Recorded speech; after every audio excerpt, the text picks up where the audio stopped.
बिस्मिल्लाहिर्रहमानिर्रहीम अस्सलाम वालेकुम। इमरान खान को एक के बाद एक मुकदमे के अंदर गिरफ्तारी की कोशिश हो रही है। तोशा खाना का नया केस बनाना हुकूमत को महंगा पड़ गया है। आज इस्लामाबाद हाई कोर्ट के अंदर बड़ी आम समाअत हुई है।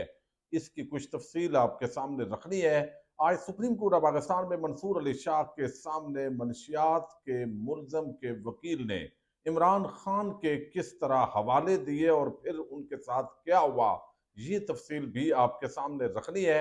सनम जावेद की रिहाई हुई और अब आलिया हमजा की रिहाई के बाद दोबारा इस वक्त बलूचिस्तान और इस्लामाबाद की जो पुलिस है वो सामने मौजूद है। मुमकिन तौर पर उनको नए केस के अंदर गिरफ्तार कर लिया जाएगा, लेकिन अब फलक जावेद की गिरफ्तारी जो है वो होने जा रही है। ये क्या मामला है, इसकी कुछ तफसील आपके सामने रखनी है।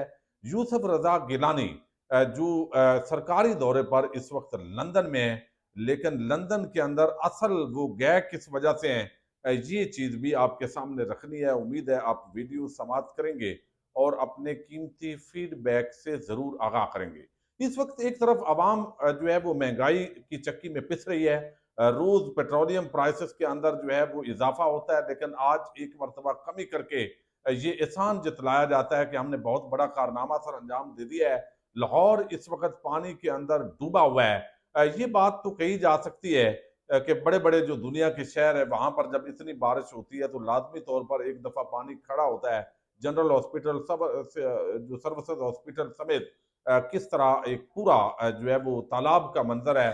सैलाबी सूरत हाल है लाहौर के अंदर, लेकिन मैडम जो चीफ वहां पर मिनिस्टर हैं उनको लोग तलाश कर रहे हैं। बाद मकामात पर बाकायदा हुकूमती जो मशीनरी है उसको एक्टिव करके पानी निकाला जा रहा है। लेकिन सवाल ये है कि शहबाज शरीफ एक तवील अरसा लाहौर के वजीर आला रहे, चूंकि बाकी पंजाब से तो उनको कोई ज्यादा सरोकार नहीं था। इसके बावजूद कोई ऐसा सिस्टम नहीं ला सके जिस सिस्टम के जरिए ये पानी जो है वो तेजी के साथ उसको जो है वो निकाला जा सके। लेकिन अब जो सूरत हाल है वो ऐसी है कि एक तरफ आवाम पिस रही है, लेकिन दूसरी तरफ जो हुकूमती शाह खर्चियां हैं अल्ले तल्ले हैं वो अपनी जगह पे जारी हैं। यूसुफ रजा गिलानी जो है वो सरकारी दौरे पर इस वक्त बरतानिया में है। अब सरकारी दौरे के अंदर दो अपने जो बेटे हैं, दोनों MNA है, वो उनके साथ हैं।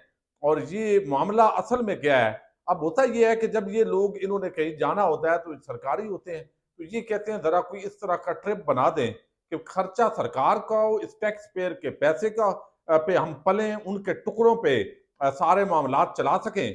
तो अब वो फिर सरकारी दौरा बनाया जाता है। अब ये जो दौरा है इसके अंदर बुनियादी तौर पर यूसुफ रजा गिलानी उनके नवासे की ग्रेजुएशन वहां मुकम्मल हुई है, उसके अंदर उन्होंने शिरकत करनी थी। यूसुफ रजा गिलानी अपने साथ अपने 2 MNA जो बेटे हैं उनको भी साथ लेके गए हैं, अपनी फैमिली को साथ लेके वो वहां पे पहुंचे हैं। और अब वहां पे बुनियादी तौर पर वो इस ग्रेजुएशन की तकरीब के अंदर वो शामिल हुए हैं। और इत्तेफाक ये है कि दोनों अरकान असम्बली जो है उनके बेटे हैं और ये गरीब लोग हैं और कौमी खजाने से इस तरह ये लूट मार करना, ये इसको अपना पैदाइशी हक समझते हैं। एक तरफ मुल्तान के अंदर जरा आप देखिए कि बिजली के बिलों के ना देने पर कितने लोग परेशान हाल हैं। शेख खुर्दो नोश इतनी महंगी है, गरीब आदमी की पहुंच से जो है वो दूर हो गए हैं सारी चीजें। लेकिन ये लोग अभी भी अयाशियों के अंदर जो है वो मसरूफ है, लेकिन इनको कोई पूछ नहीं सकता, क्योंकि एक डील के जरिए जब फार्म 47 की हुकूमत कायम है तो इनको कौन पूछेगा, सब एक दूसरे के काने हैं। पीपल्स पार्टी नून लीग दोनों का यही हाल है। सिंध के अंदर पीपल्स पार्टी के भी यही हालात हैं, जिस पर मीडिया उस तरीके से बात भी जो है वो नहीं करता। अच्छा, दूसरी जो बड़ी डेवलपमेंट है वो ये है कि सनम जावेद, आपको इल्म है, उनकी रिहाई हुई। उसके बाद इस्लामाबाद हाईकोर्ट ने चूंकि एक्शन लिया और कोई और मुकदमात नहीं थे तो उनको रिहा कर दिया गया। लेकिन आलिया हमजा जो है उनको गुजरांवाला इंसदाद दहशतगर्दी अदालत से जमानत पर रिहाई हुई है। आज उनके मुचलके जमा हो गए हैं। अब उनको वहां इस्लामाबाद और बलोचिस्तान पुलिस रिपोर्टेडली वहां पे मौजूद है, जो उनको किसी नए मुकदमे के अंदर फंसाएगी। अब उनके वालदेन का क्या हाल है, बच्चों का क्या हाल है। एक जो बच्ची है उनकी 1 साल की जो एजुकेशन है वो तबाह हुई है। 15 महीने इस खातून से किस तरह इंतकामी कार्रवाइयां बरती जा रही हैं, लेकिन अभी भी इंतकाम की आग ठंडी नहीं हुई।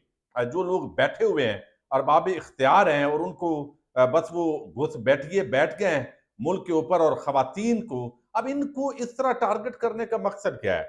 मकसद बड़ा सादा है कि बाकी जो खवातीन हैं उनको डराया जा सके।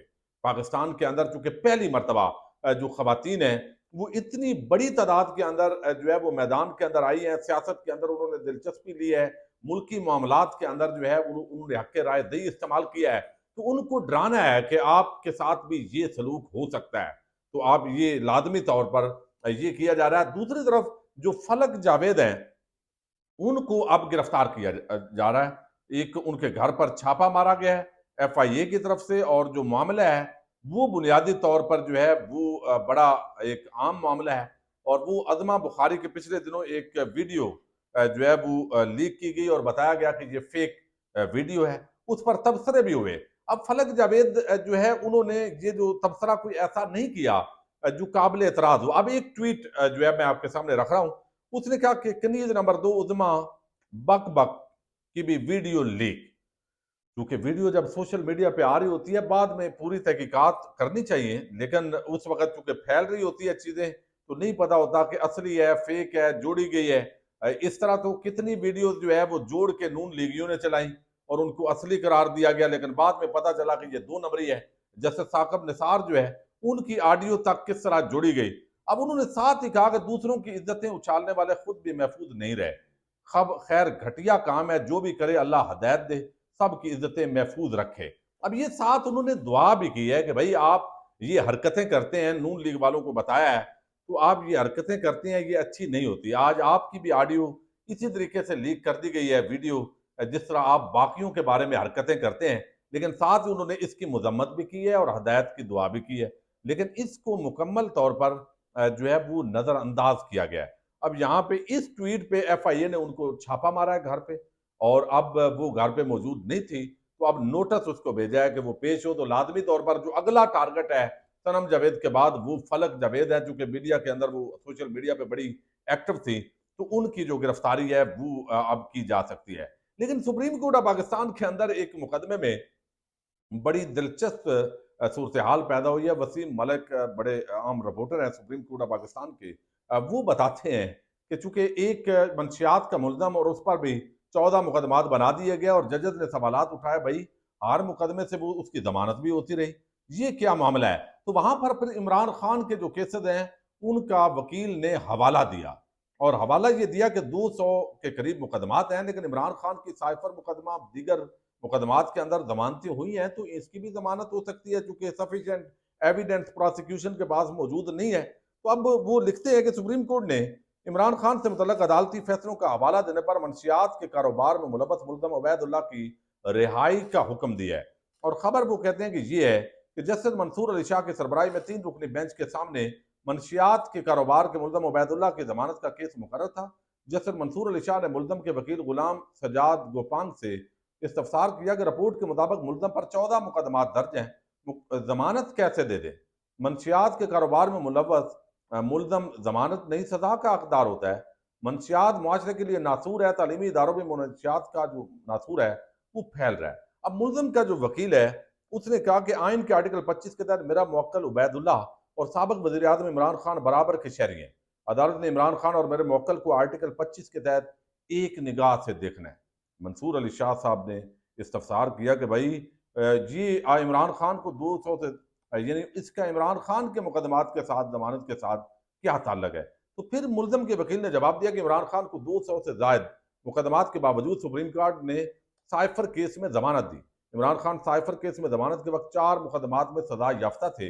एक मुल्ज़म को बावजूद 200 मुकदमात की जमानत मिल सकती है, तो मेरे मुवक्किल के खिलाफ सिर्फ 14 मुकदमात है, मेरा मुवक्किल भी 14 मुकदमात के बावजूद जमानत का हकदार है। अब इस पर मंसूर अली शाह ने ऑब्जर्वेशन दी कि इमरान खान और आपके मुवक्किल के मुकदमात की नोयत मुख्तलिफ है। इमरान खान के केसेस का मंशियात के मुकदमात से क्या मुआदना? वकील ने जवाब दिया कि इमरान खान पर दहशत गर्दी के मुकदमात हैं, इमरान खान पर साइफर का केस है जिस पर सजाए मौत की शिक है। इमरान खान को जेल में देसी मटन और मुर्गा खाने को मिलता है, मेरे मुवक्किल को ऐसी कोई सहूलत जेल में दस्तियाब नहीं। मेरा मुवक्किल तो जमानत का ज्यादा हकदार है। अब इस पर जजेस जो है वो हंसे भी हैं और जमानत भी दे दी है। अब ये बात लोग समझेंगे कि शायद इसी बात पे जमानत दी है, ऐसा नहीं है। जब प्रोसिक्यूशन के पास वादे तौर पे सबूत नहीं होते तो उनके जो वकला हैं उसकी जो दलील है वो इस नेज पर देखनी चाहिए कि जब भाई आपके पास सबूत नहीं होते, तो मुकदमा बेशक एक बंदे पर 200 भी हो, तो आपने उस स्पेसिफिक मुकदमे के अंदर देखना होता है कि आप जो है वो मुल्ज़म हैं या नहीं है, मुजरम बन सकते हैं, नहीं है, एविडेंस उसके खिलाफ क्या है, जाली है। पुलिस अपने तौर पर भी ये सारी चीज़ें डालती है, तो अब उसकी जो ज़मानत है वो कर ली गई है। अच्छा, दूसरी जो बड़ी आम खबर है वो है तोशा खाना का एक नया केस बनाया गया है। इमरान खान और बुशरा बीबी पर, और उनको उसके अंदर गिरफ्तारी भी डाली गई है। अब जो chief justice Islamabad high court है आमर फारूक, वो इस केस से अलहदा हो गए हैं, और उनकी अलहदगी बेशक टेक्निकल है। वो कोई और चूंकि दूसरे जज छुट्टी पे थे, जो बेंच बना हुआ था, तो उन्होंने मुनासिब समझा कि वो हट जाएं। तो एक नया बेंच जो है वो जस्टिस मियां गुल हसन औरंगजेब और जस्टिस अरबाब मोहम्मद ताहिर पर मुश्तमिल जो है वो बनाया गया है। तो आज जो इंतजार पंजुथा है वो इस केस के अंदर पेश हुए हैं, खालिद यूसुफ पेश हुए हैं, और वहां पर उसके अंदर कहा गया है कि ये तोशा खाना जो है, पूछा गया है कि भाई बताइए ये क्या है। क्या ये बात, वो कहते हैं कि इमरान आज जो यहाँ पे ये नैब का केस से मुतल्लिक मालूमात रखने वाला अफसर जो है वो क्या करे, आप पहले अपनी नेकनियति साबित करें। You are travelling on a way thin ice. यानी ये जस्टिस मियां गुल हसन औरंगजेब ने इमरान खान और बुशरा बीबी के वकील इंतजार पंजुथा से ये कहा है कि आपने इन्वेस्टिगेशन ज्वाइन करनी है। ऐसा ना हो कि आप इन्वेस्टिगेशन ज्वाइन ना करें। क्या ये बात दुरुस्त है कि आप तहकीकात को ज्वाइन नहीं कर रहे? ज्वाइन किया है इंतजार हुसैन। अगर नैब ने अगली समात पर आकर कहा कि आप इन्वेस्टिगेशन को ज्वाइन नहीं कर रहे, तो हम ये दरखास्तें मुस्तरद कर देंगे। तो ये बुनियादी तौर पर इस्लामाबाद हाईकोर्ट में दरखास्त दायर की गई कि ऑलरेडी जो तोशा खाना है, उस मुकदमे के अंदर इमरान खान को यानी सजा सुनाई गई, फिर रिहाई हुई, ये सारी चीजें चल रही हैं। तो उसी में से एक नया मुकदमा बना दिया गया। तो आज ये पूछा भी जैसे मियां गुल हसन औरंगजेब ने कि ये क्या है, ये तोशा खाना का केस है, तोशा खाना में तो सजा हो चुकी है, क्या इन्हें तोहफों पर नई इंक्वायरी शुरू की गई है? जैसे मियां गुल हसन औरंगजेब, जिस तोशा खाना केस में सजा हुई उसकी फर्द जुर्म में तोशा खाना की 108 आइटम्स का जिक्र है। तो उसी तरह के मुकदमा जो है वो एक नया बनाया गया है, ये वकला ने आज जो है वो रखा है। तो इसके अंदर बनना कुछ नहीं है, वक्ती तौर पर गिरफ्तारियां डाल के कोई ना कोई मामलात को बगैर लटकाने की कोशिश हो रही है। 8 अगस्त को ये अब जो है वो जवाब तलब कर लिया है नैब से और दीगर जो जिम्मेदार हैं रियासती उनसे, कि इसके अंदर आपका जो ग्राउंड है वो क्या है। तो ये दरखास्त बुनियादी तौर पर यह है कि ये इसके अंदर गिरफ्तारी नाजायज है, रिमांड नाजायज है, और ये केस बनता नहीं है।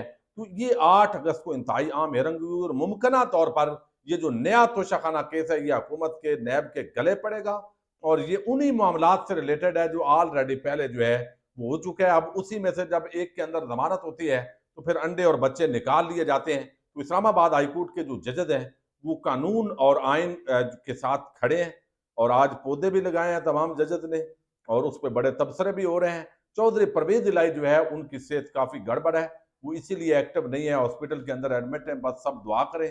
डॉक्टर यास्मीन राशिद साहिबा जो है वो भी हॉस्पिटल के अंदर है, उनकी जो सेहत है वो भी जो है वो खराब है काफ़ी। अल्लाह ताला उनको सेहत और सलामती दे। पाकिस्तान जिंदाबाद, पाक फौज पाइंदाबाद।